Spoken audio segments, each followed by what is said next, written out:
Hello everyone, I am Shantanu Singh and I am going to teach you about evolution. This is the seventh chapter of NCERT 12th biology.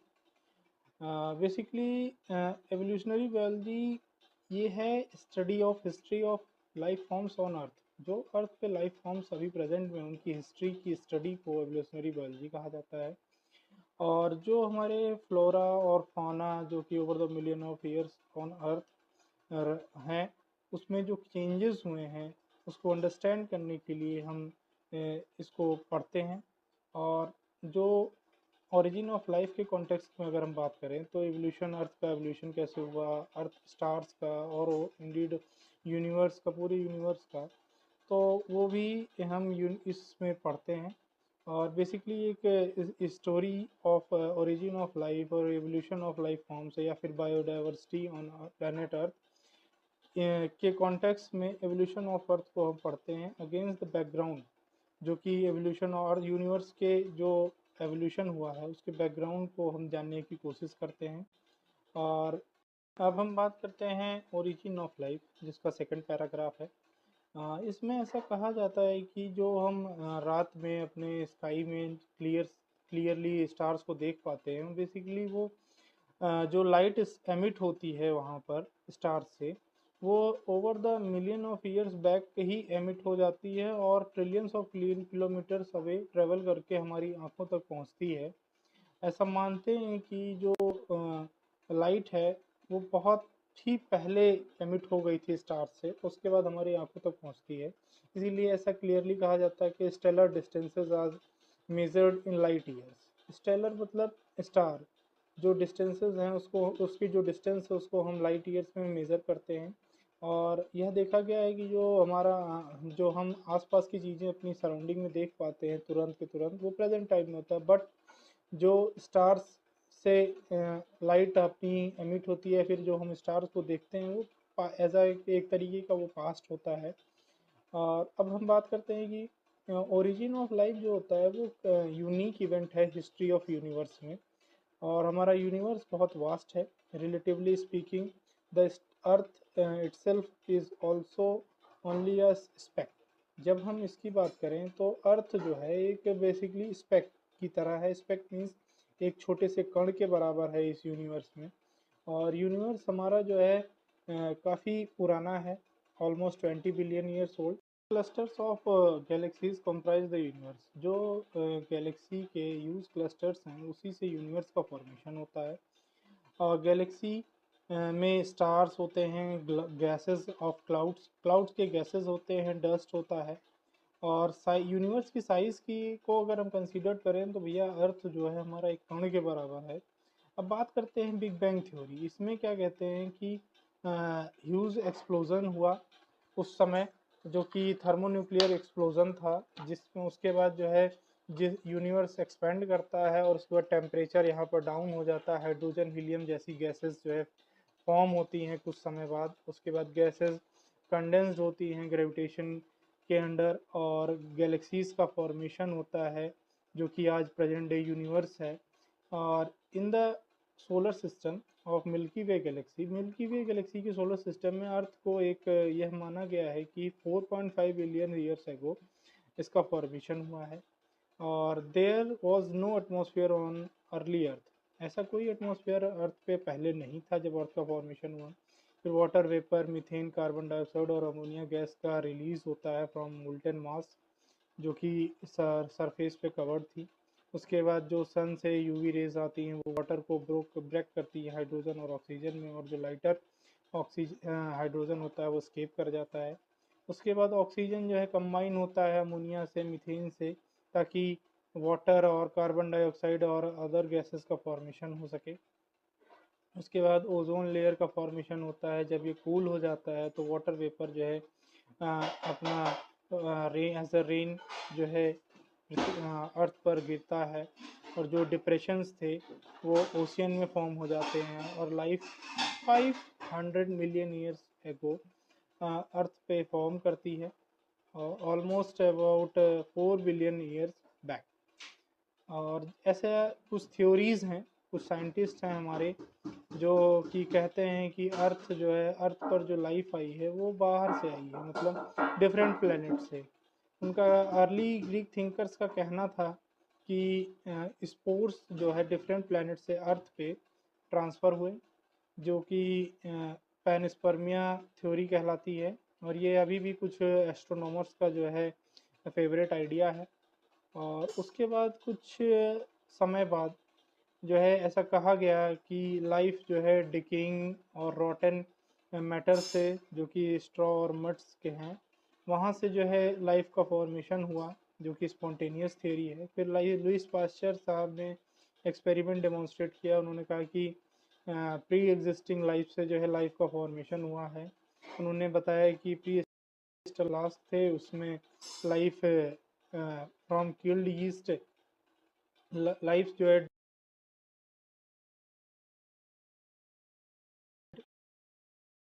नए living organism rise हो जाते हैं जो कि killed east से थे। और उसके बाद स्पॉन्टेनियस जनरेशन थ्योरी को वहीं पे डिसमिस कर दिया जाता है। और उसके बाद जो है आपकी जो मॉडर्न थियरी है ये है, उसमें कुछ ओपेरिन हेल्डन की थियरी है। ओपेरिन जो कि रशिया के साइंटिस्ट थे और हेल्डन थे हमारे इंग्लैंड से। उन्होंने कहा कि जो लाइफ है वो pre existing non living organic matter, जो कि आरएनए, प्रोटीन एक्सेट्रा, इससे जो है इनका फॉर्मेशन हुआ। और ये फॉर्मेशन ऑफ लाइफ जो है ये केमिकल एवोल्यूशन है।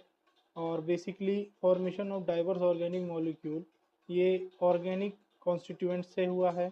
और उसके बाद ये बताते हैं कि अर्थ पे जो कंडीशंस थी, high temperature, volcanic storm, reducing atmospheric containing methane और अमोनिया, इन्होंने कहा कि अर्थ पर ऐसी कंडीशंस थी, हाई टेम्परेचर, वॉल्केनिक स्टॉर्म्स, और जिसमें मीथेन और अमोनिया जैसी गैसेस जो है बनती हैं। फिर सेम ऐसे ही जो है कुछ एक साइंटिस्ट हैं 1953 में, एस एल मिलर, ये अमेरिकन साइंटिस्ट थे। इन्होंने सिमिलर कंडीशन लेबोरेटरी स्केल पे इसको परफॉर्म किया। उन्होंने बताया कि पहले तो उन्होंने एक फ्लास्क लिया जिसमें मीथेन, अमोनिया और हाइड्रोजन और वाटर वेपर, जो कि 800 डिग्री सेल्सियस पे इन्होंने क्रिएट किया इलेक्ट्रिक डिस्चार्ज। और उन्होंने ऑब्जर्व किया कि अमीनो एसिड का फॉर्मेशन होता है। फिर सिमिलर एक्सपेरिमेंट को ऑब्जर्व किया गया है। फिर ये बताया गया है कि शुगर्स का फॉर्मेशन होता है, नाइट्रोजन बेसिस का, पिगमेंट्स का और फैट्स का फॉर्मेशन होता है। ऐसे ही फिर मेटेओराइट को इन्होंने, मेटेओराइट की जो कि उल्का पिंड होता है जो हमारी धरती पर बाहर स्पेस से आकर गिरता है, उसको इन्होंने जो है एनालाइज किया। उसमें बताया कि सिमिलर कंपाउंड्स जो है मिलते हैं।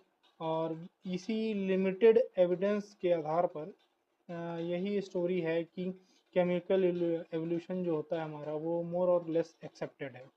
ठीक है। और ये हमें कोई आइडिया नहीं है कि फर्स्ट रेगुलेटिंग मेटाबॉलिक कैप्सूल जो है लाइफ अर्थ पर कब आया। और the first non cellular forms of life, जो पहला non cellular form of life है, could have originated 3 billion ago. और ऐसा कहा जाता है कि पहला non cellular form of life 3 billion years ago earth पर आया। और ये बहुत बड़े जाइंट मॉलिक्यूल जैसे आरएनए, प्रोटीन, उसके बाद हमारे पॉलीसेकेराइड्स एक्सेट्रा ये हैं। अब हम देख लेते हैं यहाँ पे कि एक डायग्रामेटिक रिप्रेजेंटेशन है ये आपका मिलर एक्सपेरिमेंट का। यहाँ पे आप देख सकते हैं कि ये फ्लास्क में जो है इलेक्ट्रिक डिस्चार्ज क्रिएट करा रहे हैं, जिसमें गैसेस हैं आपकी, मीथेन है, अमोनिया है, वाटर है और हाइड्रोजन गैस है। और ये एक्सपेरिमेंट स्टैनले मिलर ने कराया था, जो कि एक अमेरिकन थे। अब हम बात करते हैं कि जो first cellular form of life थी वो पॉसिबली ऐसा कहा नहीं जा सकता है कि ओरिजिनेट हुआ 2000 मिलियन ईयर्स अगो। और these were probably single cells, ये सिंगल सेल्स थी। और all life forms were in water environment only. और ये जो भी लाइफ फॉर्म हुई ये हमारे वाटर एनवायरनमेंट में ही फॉर्म हुई। ये एक वर्जन है बायोजेनेसिस का। उसके बाद अब हम बात करते हैं evolution of life forms theory की, जिसमें कन्वेंशनल रिलीजियस लिटरेचर हमें बताता है थ्योरी ऑफ स्पेशल क्रिएशन की। इसमें बेसिकली 3 नोटेशंस थे। पहला कि जो हमारी लिविंग ऑर्गेनिजम्स हैं वो जैसे बनाए गए थे वैसे ही अभी तक है। दूसरा कि जो diversity since same since creation जब बनी थी तब और अभी जो हमारे फ्यूचर में है वो सेम ही रहेगी। दैट थर्ड हमारा बताता है कि जो अर्थ है उसका वो 4000 साल पुराना है और यही सभी आइडियाज़ स्ट्रांगली चैलेंज्ड होते हैं 19th सेंचुरीज में, क्योंकि जो हमारे चार्ल्स डार्विन थे वो एचएमएस बीगल उनकी शिप का नाम था, ये बहुत इंपॉर्टेंट है। वो सी वॉयज यानी सी का मुआयना कर रहे थे, तो उन्होंने बताया कि जो भी लिविंग फॉर्म्स एग्जिस्ट कर रही हैं वो सिमिलर हैं। बेसिकली जो हमारे मिलियन ईयर्स एगो पहले जो हमारे लिविंग लाइफ फॉर्म्स थी उससे उनकी सिमिलैरिटीज़ है और कुछ लाइफ फॉर्म्स उसमें से एग्जिस्ट नहीं करती हैं। और ऐसे ही उन्होंने बताया कि जो भी पॉपुलेशन है उनमें कैरेक्टरिस्टिक्स में वेरिएशंस हैं। उन्होंने बेसिकली कहा कि जो क्लाइमेट कंडीशंस हैं, अपनी फूड है, फिजिकल फैक्टर्स है, उसके हिसाब से जो फिट रहेगा या फिर जो अडेप्ट कर लेगा अपने आप को वो ही जो है आगे सरवाइव कर पाएगा और बाकी जो है जो भी हैं वो जो है एक्सटिंक्ट हो जाएंगे। तो ऐसा जो है इन्होंने एक थ्योरी है जिसमें इन्होंने बताया कि फिटनेस कोई भी इंडिविजुअल या पॉपुलेशन है उसका फिटनेस बहुत ज़रूरी है, उसको एक वर्ड दिया फिटनेस। और ये बेसिकली फिटनेस का मतलब ये है कि रिप्रोडक्टिव फिटनेस। जब वह कोई भी इंडिविजुअल या पॉपुलेशन अपनी प्रोजेनी को बढ़ाता है तभी वो उसे माना जाता है कि वो फिट है और वो सरवाइव करता है मोर और सेलेक्ट होता है नेचर के द्वारा, जिसे नेचुरल सिलेक्शन कहा गया है। और इसे बखूबी जो है मैकेनिज्म ऑफ एवोल्यूशन में इम्प्लाइड या इम्प्लीमेंट किया गया। उसके बाद ऐसा ही जो है अल्फ्रेड वेलेस साहब आए जो कि वर्क कर रहे थे मलय आर्चिपेलागो पर। तो उनका भी कंक्लूजन सेम ही था कि जो भी लिविंग फॉर्म है, अभी जो हमारी लिविंग फॉर्म्स है एग्जिस्टिंग, उनकी सिमिलरिटी और उनके कॉम जो एंसेस्टर्स थे उनसे काफ़ी ज़्यादा कुछ सिमिलरिटीज़ देखने को मिलती है।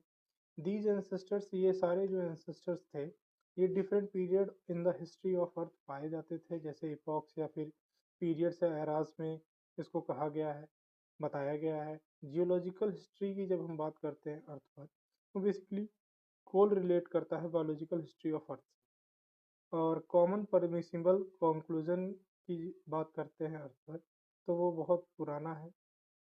तो not thousands of years was thought earlier but a million of years old है। तो हम बात करते हैं एविडेंसेस फॉर एवोल्यूशन की। तो एविडेंसेस यानी कि जो हमारे अर्थ पर लाइफ फॉर्म्स हैं उनके जो एवोल्यूशन हुआ उसके लिए क्या एविडेंसेस हैं। तो सबसे पहले हम बात करते हैं पैलियोंटोलॉजिकल एविडेंसेस। पैलियोंटोलॉजिकल एविडेंसेस में हम सबसे पहले तो ये बात कर लें कि जो हमारे इंडियन पैलियोबॉटनिस्ट थे पहले, उनका नाम था बीरबल साहनी जी, जिनके नाम से एक इंस्टीट्यूट बनाया गया है Birbal Sahni institute of palaeo sciences जो कि लखनऊ में है। तो इसमें हम बात करते हैं फॉसिल्स की। फॉसिल्स बेसिकली वो हार्ड पार्ट्स होते हैं लाइफ फॉर्म्स के जो कि रॉक्स में पाए जाते हैं और डिफरेंट एज्ड रॉक सेडिमेंट्स जिसमें फॉसिल डिफरेंट लाइफ फॉर्म्स के फॉसिल्स पाए जाते हैं जो कि मोस्ट प्रोबेबली डेड होते हैं। और ये उस समय बने होते हैं जब वो पर्टिकुलर सेडिमेंट का फॉर्मेशन हो रहा होता है और उसमें से सम ऑफ देम अपीयर सिमिलर, कुछ मॉडर्न ऑर्गेनिज्म के साथ सिमिलरिटी देखने को मिलती है। They represent extinct organism like dinosaurs. और जब हम फॉसिल्स की स्टडी करते हैं the different layers of sedimentary layers की, तो ये बताता है जियोलॉजिकल पीरियड किस पीरियड में वो एग्जिस्ट करते थे। और यह बेसिकली रेडियो डेटिंग जो रेडियो कार्बन डेटिंग होता है उस मेथड से हम इसको जो है पता लगा सकते हैं। और अब हम बात करते हैं embryological support of for evolution की, जिसको अर्नेस्ट हैकल ने दिया था। इन्होंने बेसिकली कहा था कि जो भी वर्टिब्रेट्स हैं उनमें कुछ एम्ब्रियोनिक स्टेज में सर्टेन फीचर्स पाए जाते हैं जो कि सिमिलर होते हैं बट एडल्ट होने पे एब्सेंट हो जाता है। जिसका उन्होंने बताया कि सभी वर्टिब्रेट्स इंक्लूडिंग ह्यूमन उनमें वेस्टिजियल गिल स्लिट्स पाई जाती हैं हेड के पीछे।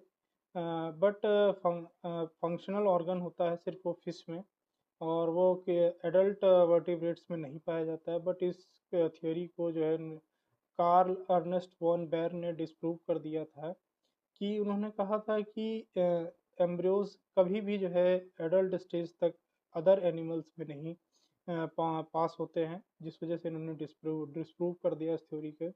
उसके बाद हम जो पहले लाइफ फॉर्म्स एग्जिस्ट करती थी अर्थ पर, और जो अभी हमारे ऑर्गेनिजम्स हैं आज के, उनके अंदर क्या सिमिलरिटीज़ हैं, डिफरेंसेस हैं, उनको एनाटॉमी और मॉर्फोलॉजी के बेस में कंपैरेटिव स्टडी करते हैं।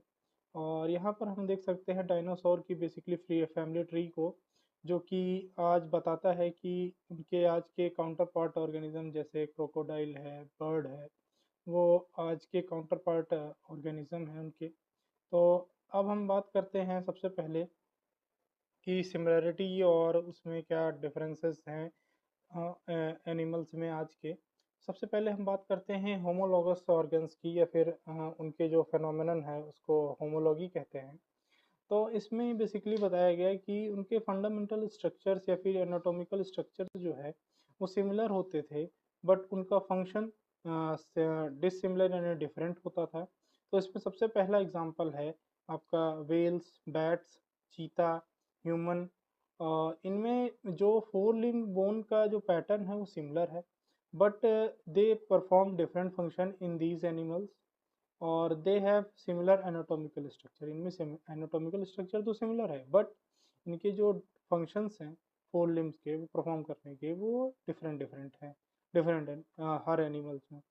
तो अब हम बात करते हैं कि अगला एग्जाम्पल की हम बात करें, तो इसमें सबसे पहले देखिए कि वर्टिब्रेट्स ऑफ हर्ट्स और ब्रेन, ये एक एग्जाम्पल है। और जब हम सेम स्ट्रक्चर जो कि डेवलप हुआ है, ठीक है, इन एनिमल्स में, तो उनके डिफरेंट डायरेक्शंस हैं, और डिफरेंट नीड्स की वजह से उनके डिफरेंट अडेप्टेशंस होते हैं, जिसको हम डाइवर्जेंट एवोल्यूशन भी कहा जाता है, और ये स्ट्रक्चर्स उनको होमोलॉगस ऑर्गन कहा जाता है। अब होमोलॉगी बेसिकली इंडिकेट करता है कॉमन एंसेस्ट्री, कि उनके पूर्वज जो है कौन थे। तो अब हम बात करते हैं प्लांट के केसेस में। तो प्लांट के केसेस में जब हम बात करते हैं तो एग्जांपल आता है बोगनविलिया में जो थॉर्न और टेंड्रिल्स पाया जाता है कुकुरबिटा में, इनमें होमोलॉगी देखने को मिलती है। और होमोलॉगी बेसिकली डाइवर्जेंट एवोल्यूशन पर बेस्ड है। और अब हम बात करते हैं एनालॉगी की। एनालॉगी में बेसिकली एग्जैक्टली अपोजिट होता है। जो होमोलॉगस ऑर्गन्स है उससे जो है एनालॉगस ऑर्गन्स डिफरेंट होते हैं। अब हम बात करते हैं जैसे कि सबसे पहले कि इसमें जो इनका फंक्शन होगा वो सिमिलर होगा, बट जो उनके फंडामेंटल स्ट्रक्चर्स होते हैं वो डिफरेंट होते हैं। तो इसके एग्जांपल की हम जब बात करते हैं तो विंग्स ऑफ बटरफ्लाई और बर्ड्स लुक लाइक, ठीक है। तो they aren't anatomical similar structure, इनमें एनाटॉमिकल स्ट्रक्चर सिमिलर नहीं होता है, but they perform similar function that is use for fly. ये दोनों उसको जो है फ्लाई के लिए, फ्लाइंग के लिए, उड़ने के लिए यूज़ करते हैं। और उसके बाद बात करते हैं मैमल्स और ऑक्टोपस की आँखों का, और फ्लिपर्स ऑफ पेंगुइन और डॉल्फिन्स, ये दो एग्जांपल हो गए आपके। उसके बाद हम बात करते हैं स्वीट पोटैटो की। स्वीट पोटैटो में बेसिकली होता क्या है, रूट मॉडिफिकेशन है। ये सूट पोटैटो जो है रूट मॉडिफिकेशन है, और पोटैटो की जब हम बात करते हैं तो ये स्टेम मॉडिफिकेशन है। ये अनदर एग्जांपल है एनालॉगी का। उसके बाद हम बात करते हैं आपको कि मैन ने जो है कैसे प्लांट और एनिमल को जो है एग्रीकल्चर, हॉर्टिकल्चर और स्पोर्ट और सिक्योरिटी के लिए जो है सेलेक्ट किया। जैसे हमारा डॉग है उसको जो है हम अपने बेसिकली सिक्योरिटी की पर्पस के लिए मैन यूज़ कर लेता है। कुछ एनिमल जैसे ऑक्स था, इसको हम यूज़ करते थे अपने कुछ खेती के एग्रीकल्चर प्रैक्टिसेस में यूज़ करते थे इसका। और ऐसी ही काफ़ी चीज़ें हैं जिसको हमने जो है सेलेक्ट किया, और हम आज उनका यूज़ करते हैं। तो अब हम बात करते हैं आगे नेचुरल सिलेक्शन की। बेसिकली नेचुरल सिलेक्शन ये क्या है, इंटरेस्टिंग ऑब्जर्वेशन है ये। नेचुरल सिलेक्शन इंग्लैंड में देखा गया कि कुछ मॉथ्स का कलेक्शन किया गया था 1850 के टाइम पे, बिफोर इंडस्ट्रियलाइजेशन, जब कभी इंडस्ट्रीज़ का जो है सेटअप नहीं हुआ था वहाँ पे बिफोर 1850। तो वहाँ पे जो है वहाँ पे कुछ मॉथ्स का कलेक्शन को ऑब्जर्व किया गया। तो वहाँ पे देखा गया कि वाइट विंग मॉथ ट्री पर देखने को मिलता था ज़्यादा। देखने को ज़्यादा वाइट विंग मॉथ देखने को मिलता था in comparison to dark winged moth या फिर मेलानाइज्ड मॉथ से। तो उसके बाद जब 1920 में आफ्टर इंडस्ट्रियलाइजेशन, इंडस्ट्रीज के लगने के बाद 1920 में जब उसका जो है कलेक्शन किया गया, तो यहाँ पे देखा गया कि जो डार्क विंग मॉथ थी सेम एरिया में, वो ज़्यादा थी। तो ये प्रोपोर्शन तो रिवर्स हो गया कि भाई पहले तो जो है वाइट विंग थी, अभी डार्क विंग कैसे ज़्यादा हो गए। तो इसमें ये देखने को मिला कि जो वाइट विंग मॉथ थी, पहले जो ट्रीज थे उनकी ट्रंक्स पर लाइकेंस जो थे, लाइकेंस वो वाइट कलर का फॉर्मेशन करते थे, वाइट कलर का लाइकेंस जो है पूरे ट्री को कवर कर देते थे, जिसकी वजह से वाइट विंग्ड मॉथ जो थे वो उसमें आराम से छिप जाते थे। तो जो प्रेडेटर आता था वो क्या करता था कि जो हमारे मेलेनाइज्ड विंग्ड मॉथ थे उनको जो है अपना फूड का तरह यूज़ करता था। बट जब पोस्ट इंडस्ट्रियलाइजेशन की जब बात आई, तो वहाँ पर ये हुआ कि जो ट्री ट्रंक्स थे वहाँ पर इंडस्ट्रियल स्मोक और सूट्स जो है वहाँ पर जमा हो गए, जिसकी वजह से जो है white wing moth clearly predator को दिखने लगे और उस वजह से वो सरवाइव नहीं कर पाए। और बेसिकली जब हम लाइकेंस की बात करते हैं, तो लाइकेंस क्या करते हैं, ये इंडस्ट्रियल पॉल्यूशन इंडिकेटर है। ये कभी भी जो है पोल्यूटेड एरियाज में ग्रो नहीं करते हैं लाइकेन। तो इस बात का खास ध्यान रखिएगा कि जो लाइकेंस होते हैं पोल्यूशन, इंडस्ट्रियल पॉल्यूशन इंडिकेटर होते हैं। और आगे हम बात करते हैं, ये यहाँ पे बताता है कि जो हमारे मिक्स्ड पॉपुलेशन थी वो बेटर अडेप्ट करती है, सर्वाइव करती है, इंक्रीज होता है पॉपुलेशन साइज में। और देयर जो कि हमारे नो वेरिएंट, अगर किसी का वेरिएंट नहीं पाया जाता किसी स्पीसीज का, तो उससे बहुत दिक्कत होती है, वो वाइप्ड आउट हो जाते हैं। अब हम बात करते हैं कि जैसे एक्सेस यूज़ करते हैं हर्बिसाइड्स का, पेस्टिसाइड्स का, वो उसका रिजल्ट ये है कि जो रेजिस्टेंट वैरायटीज़ हैं वो बहुत ही कम टाइम स्केल पे जो है आपको देखने को मिलेंगी। और जब हम बात करते हैं ड्रग्स की, जो हमारे जो माइक्रोब्स हैं जिसको कि हमारे हेल्पफुल हैं, उनके अगेंस्ट जो हम एंटीबायोटिक्स या ड्रग्स का यूज़ करते हैं, वो भी काफ़ी जो है आ, आपको जो है तकलीफ दे रहा है नेचुरल सिलेक्शन की वजह से। वो भी जो है आपको एक्सटिंक्ट होते जा रहे हैं, फिर देखने को नहीं मिल रहे हैं। और इसी में ये बहुत इसको एग्जाम्पल है एंथ्रोपोजेनिक एक्शन का।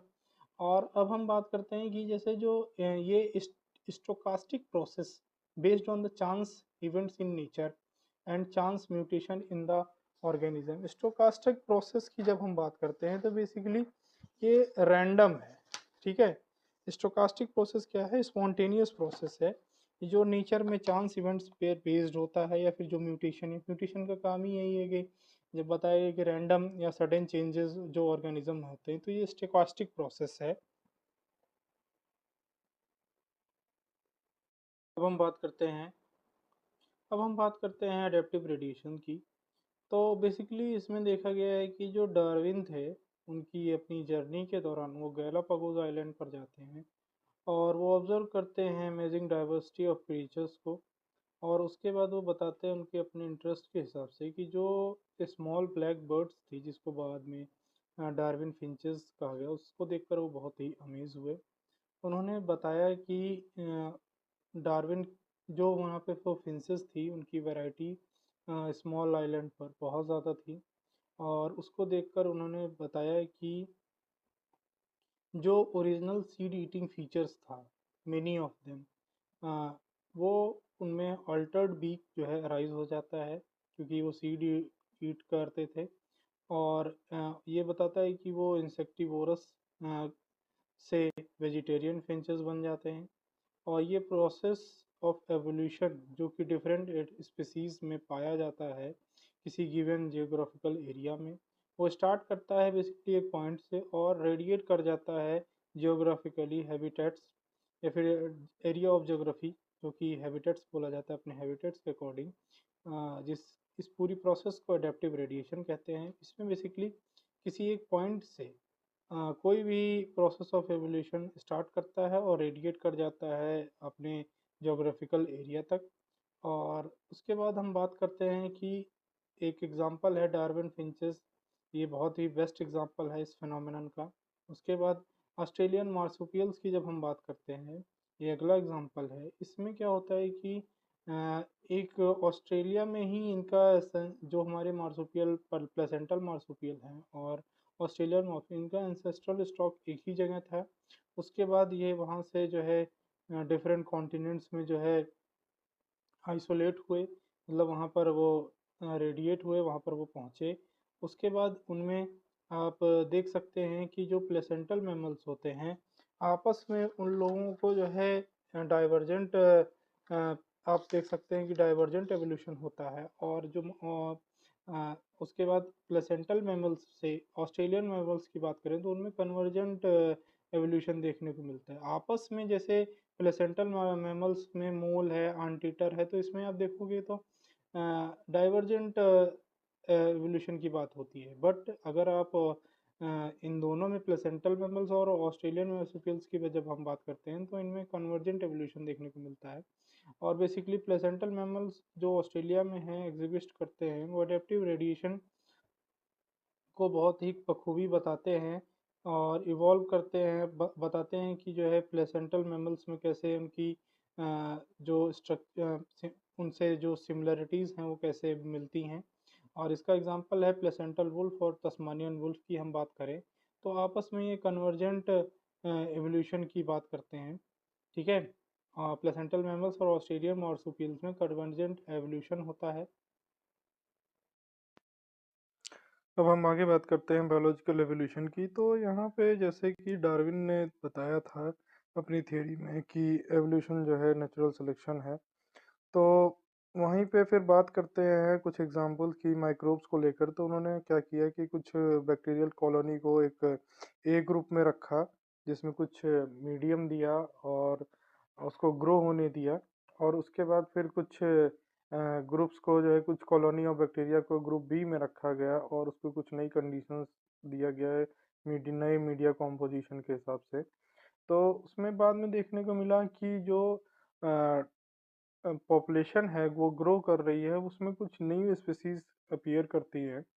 तो यही बताया गया है कि जो फिटनेस ऑफ बी है वो बेटर देन है ए के कंडीशंस के।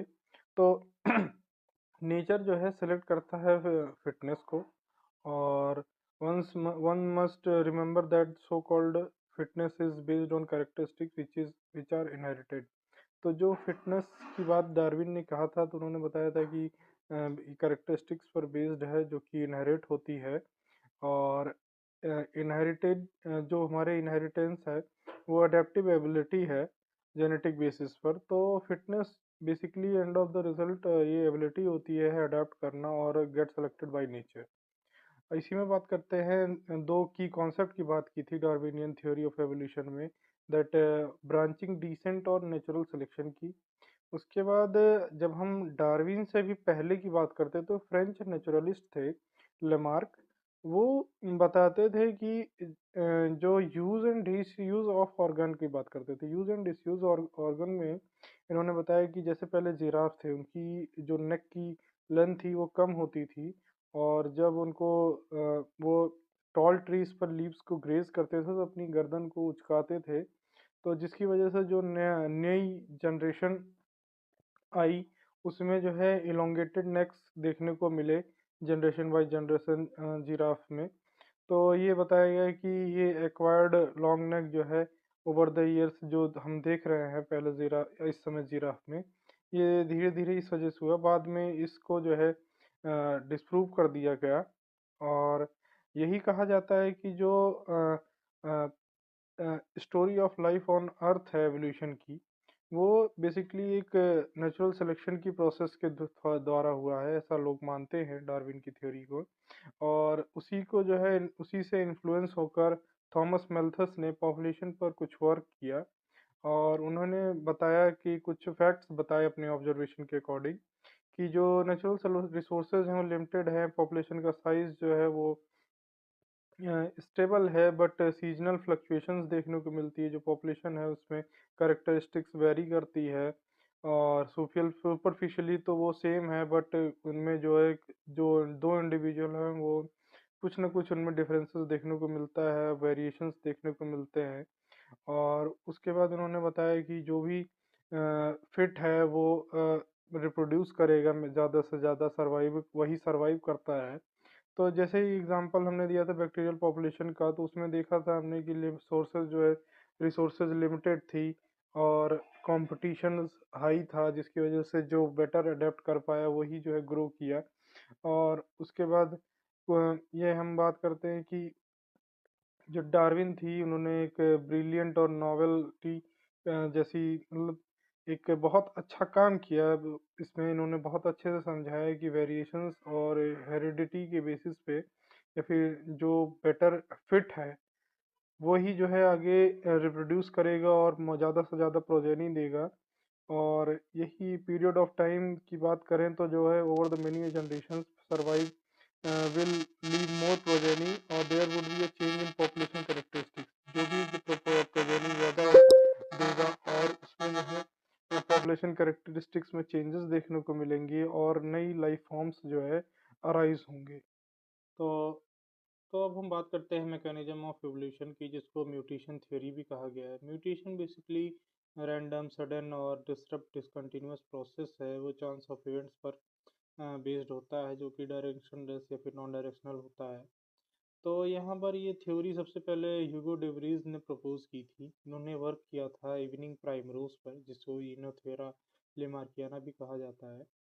तो इन्होंने बताया कि जो लार्ज डिफरेंसेस हम पॉपुलेशन में देखते हैं कि अचानक से कैसे हो गया, तो ये म्यूटेशन की वजह से होता है। म्यूटेशन बेसिकली ये सडन चेंजेस होता है जेनेटिक मटेरियल में, जो डीएनए होता है उसमें सडन चेंजेस ही होता है, और हेंस ये सब इनहेरिटेबल होता है। और जब हम बात करते हैं ह्यूगो डेवरीज के अकॉर्डिंग, तो म्यूटेशन जो है, ये म्यूटेशन ही एवोल्यूशन का कारण था, ना कि वो माइनर वेरिएशंस, जो कि डार्विन ने जिस पे बात की। और mutation basically large, random, directional less होता है। और डार्विन जो वेरिएशन की बात करते हैं वो स्मॉल और डायरेक्शनल था। और एवोल्यूशन जो है डार्विन के लिए एक ग्रेजुअल था, मतलब ग्रेजुअल प्रोसेस थी। लेकिन डिवरीज इस पे बताते हैं कि म्यूटेशन के कारण स्पेशिएशन हुआ और उसे सॉल्टेशन कहा गया, मतलब सिंगल स्टेप लार्ज म्यूटेशन, छोटा कदम और बड़ी चेंजेस देखने को मिला। तो यही इन्होंने बताया था। तो हम आगे बात करते हैं हार्डी वेनबर्ग प्रिंसिपल की। यहाँ पर ये बताया गया है कि किसी भी गिवन पॉपुलेशन में जब भी हमको उनके जीन्स या फिर अलील्स ऑफ जीन्स की फ्रीक्वेंसी को जो है फाइंड करना होता है, तो इस प्रिंसिपल का यूज़ करते हैं।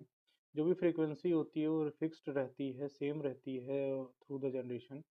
और हार्डी वेनबर्ग प्रिंसिपल जो होता है वो अलजेब्राइक इक्वेशन बताता है।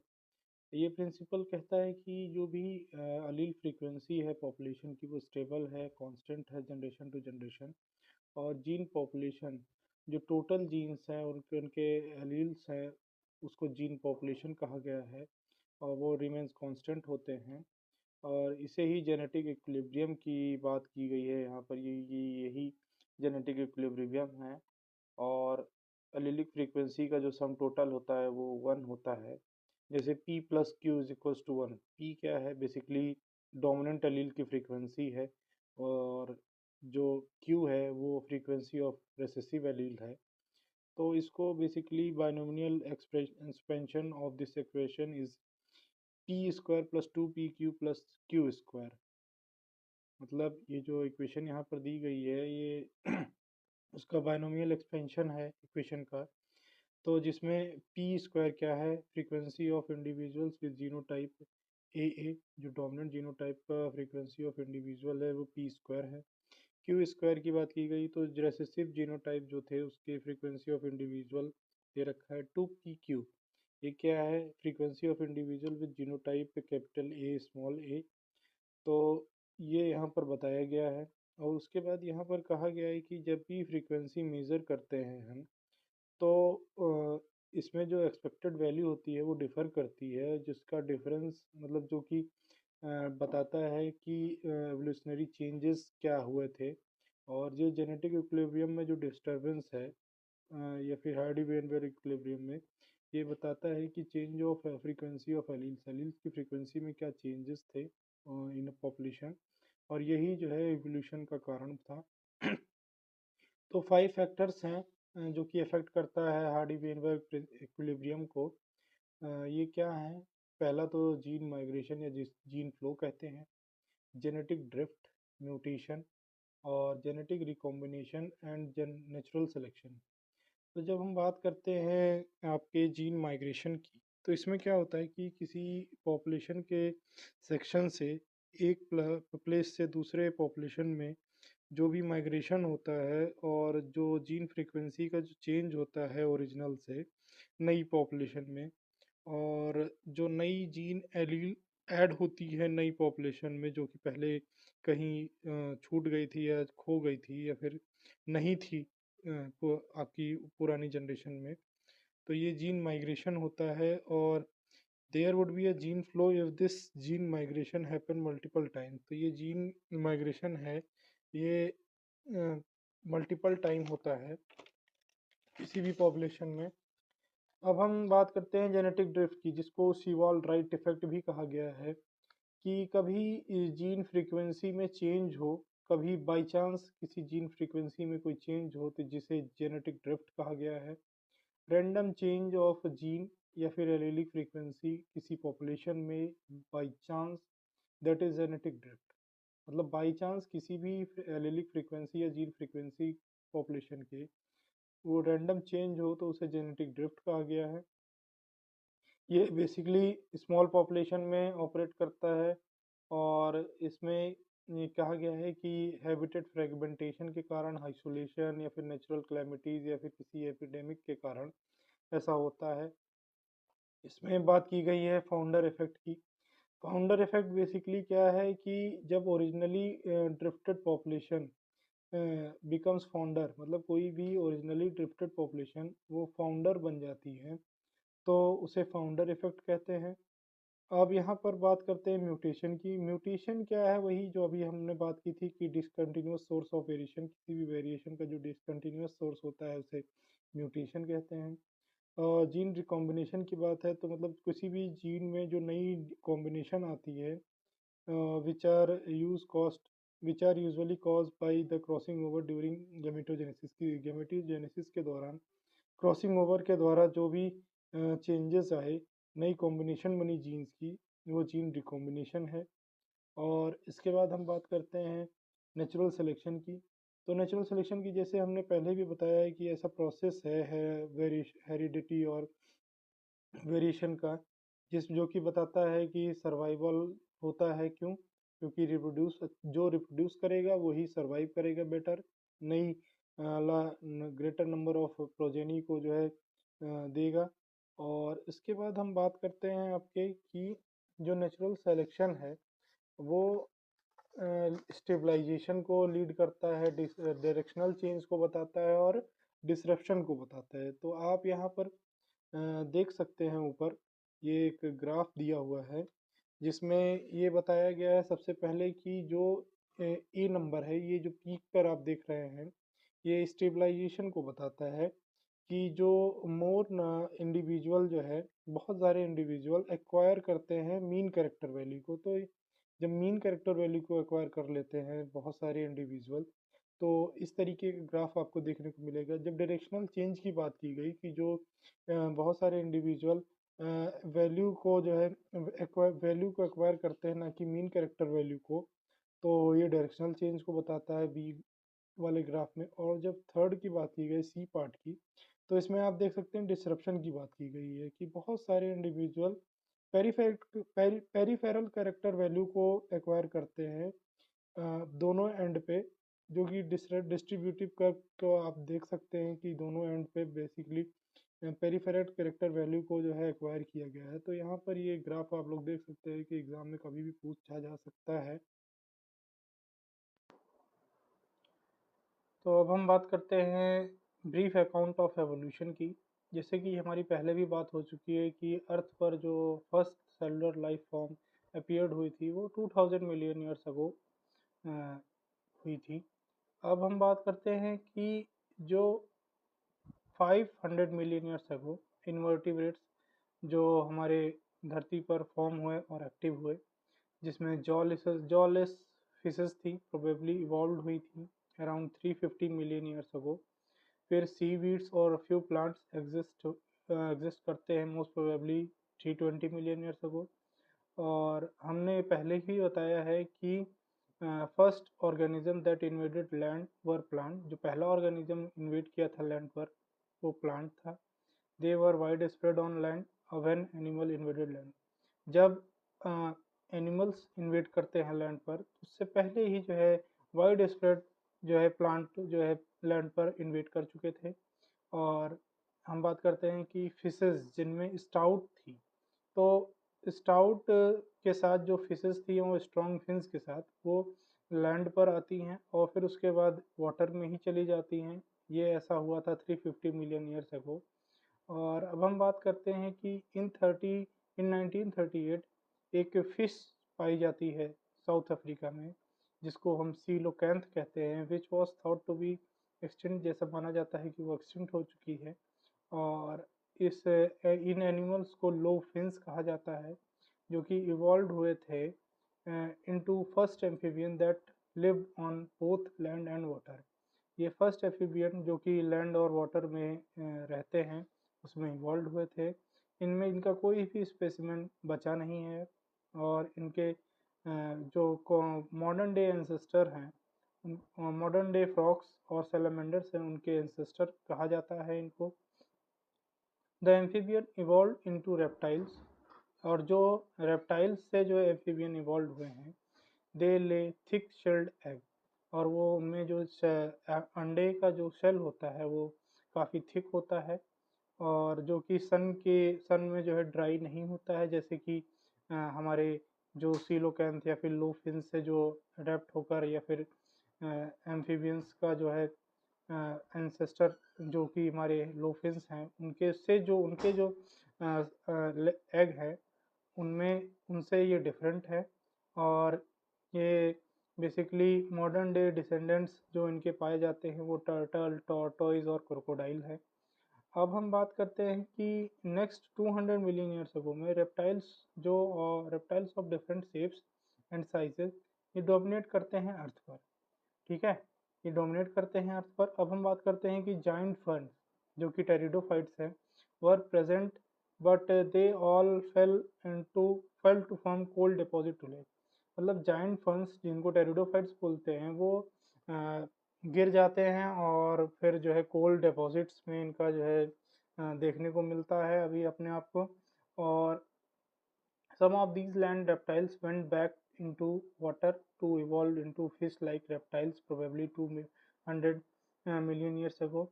कुछ fish-like reptiles जो कि 200 million years ago ये इवॉल्व हुए थे, जिनको इक्थियोसॉरस कहा गया है। ये लैंड रेप्टाइल्स थे, वर ऑफ कोर्स द डायनासोर्स। मतलब ये डायनासोर्स की एक प्रजाति है। और इनमें सबसे बिगेस्ट था वो टायरेनोसोरस रेक्स था, जो कि 20 फीट जिसकी हाइट थी। और जिसके दांत काफ़ी जो है डरावने डैगर लाइक थे। और अबाउट 65 मिलियन ईयर्स अगो अब जो डायनासोर्स थे वो डिसअपीयर हो गए अर्थ से। और ऐसा कुछ रीज़न हमको बहुत ज़्यादा पता नहीं है। Some says climatic changes killed them, some says them evolve into birds में इवॉल्व हो गए। और truth may live in between small size reptiles of that era still exist today। जो स्मॉल साइज रेप्टाइल्स हैं उनके उनके era वो जो है आज भी एग्जिस्ट करते हैं।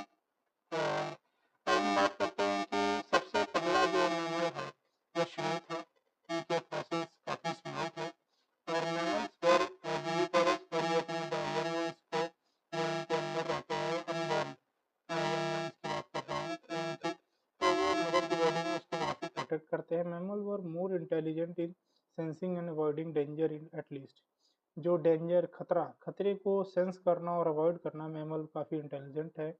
और जब मैमल आता है तो मैं जब reptiles came down mammal took over this earth.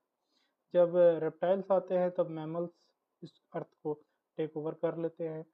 और अब हम बात करते हैं, ऊपर कुछ फिगर्स दिए गए हैं जिनको आप देख लेंगे, जो कि बेसिकली स्केच बताया गया है evolution of plant forms through geological periods. तो इसमें देखिए पेलियोजोइक एरा है, मीसोजोइक एरा है, सीनोजोइक एरा है। इसमें कौन कौन से प्लांट्स आपको पाए गए। तो आप देखिए सबसे पहले कि अगर से पैलियोजोइक एरा की बात करें तो सिल्यूरियन में आप देखें जो स्टेरोफिलम पाया जाता है। इसमें Psilophyton, Rhynia type, ट्रैकियोफाइट, chlorophyte ancestors हैं। उसके बाद डेवोनियन की बात करें तो प्रोजिम्नोस्पर्म, कार्बोनिफेरस की बात करें तो सीड फर्न्स, और परमियन में देखिए आप आर्बोरेसेंट लाइकोपोड्स। ट्राइजेक की बात करें तो, और जुरासिक की हम मीसोजोइक एरा में ट्राइजेक की बात करते हैं, फिर जुरासिक की बात करते हैं जिसमें अर्वेसियस लाइकोपोड्स, फर्न्स, कॉर्निफर्स और साइकेड्स आते हैं। फिर क्रेटेशियस पीरियड की बात करते हैं तो इसमें स्पेनोप्सिड्स, हॉर्सटेल्स जिसको कहते हैं, जिंगो और निटेल्स, फिर डाइकोटिलेडन्स का फॉर्मेशन होता है। फिर आप सीनोजोइक एरा में जब बात करते हैं तो इनमें क्वाटरनरी टर्शियरी पीरियड में आप ब्रायोफाइट्स को देखेंगे और मोनोकॉट्स को देखेंगे। फिर क्वाटरनरी में आप एंजियोस्पर्म जो कि फ्लावरिंग प्लांट है उसको देखेंगे। तो आप इसको ध्यान से देख लीजिएगा, जियोलॉजिकल पीरियड जो कि प्लांट का एवोल्यूशन का फॉर्म दिखाया गया है स्केच। और उसके बाद एक और इसके यहाँ पे फिगर दिया गया है जो कि एवोल्यूशनरी हिस्ट्री बताता है वर्टिब्रेट्स का थ्रू जियोलॉजिकल पीरियड्स। तो इसमें आप देखिए कि कार्बोनिफेरस कार्बोनिफेरस एरा है। फिर उसके बाद आपको देखने को मिलेगा कि 350 मिलियन ईयर्स अगो अर्ली रेप्टाइल्स एक्सटिंक्ट हो गए। 300 मिलियन सिनेप्सिड्स की बात करती हैं। फिर उसके बाद आप सौरोप्सिड्स की बात करते हैं, प्लेकोसॉरस की बात करते हैं जो कि एक्सटिंक्ट हो गए। फिर उसके बाद 250 मिलियन थीकोडोंट्स हैं। फिर उसके बाद 200 मिलियन से अगो ट्राइजेसिक पीरियड थ्रैप्सिड्स की बात करते हैं जो कि एक्सटिंक्ट हो गए। फिर 150 मिलियन ईयर्स अगो जो कि जुरासिक पीरियड है, उसमें वहाँ से लेकर टर्शियरी में आप देखिए तो फिर डायनासोरस सही आपको देखने को मिलेंगे जो कि एक्सटिंक्ट हो गए। उसके बाद क्वाटरनरी के ऊपर देखेंगे तो जो आज turtle, lizard, snake, tuataras, crocodile, birds ये आपको देखने को मिलेंगे, मैमल्स आपको देखने को मिलेंगे। और